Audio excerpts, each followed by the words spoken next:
I have an utmost incredible admiration and respect for banks. And the reason for that is they were the tech entrepreneurs of the last 25 years. They took us from pieces of paper and little books that we took into branches and checks, which were pieces of paper, and digitized that whole thing, where you can transfer money overseas and you can borrow money and you can do all sorts of things and do it in a safe way. You're protected. Those digitizations, I think we take for granted to some extent. There actually were revolutions in and of themselves. As an organization, done really well, but also they have a systemic connection to the economy and the health of a country.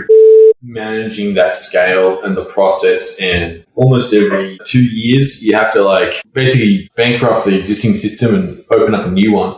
It's like when you're growing up as a kid. You remember you used to grow up and then your shoes would become too small, your clothes a bit too small, you need to find a bigger size, and eventually it evens out.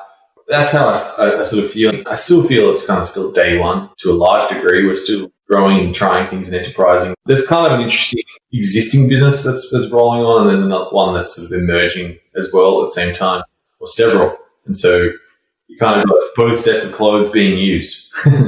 The beginning needs that focus. You got to focus, and you got to get the core up and running. And that's really where I sort of stepped out of that core operation, because I realize I'm probably not the best manager, but naturally I just don't enjoy that. I'm a much better leader and I'm a creator in and of itself. I think we need people to be comfortable with that uncomfortableness a lot more than other companies. And that cultural acceptance of things just not being perfect or not being finalized and done. They'll always be in beta.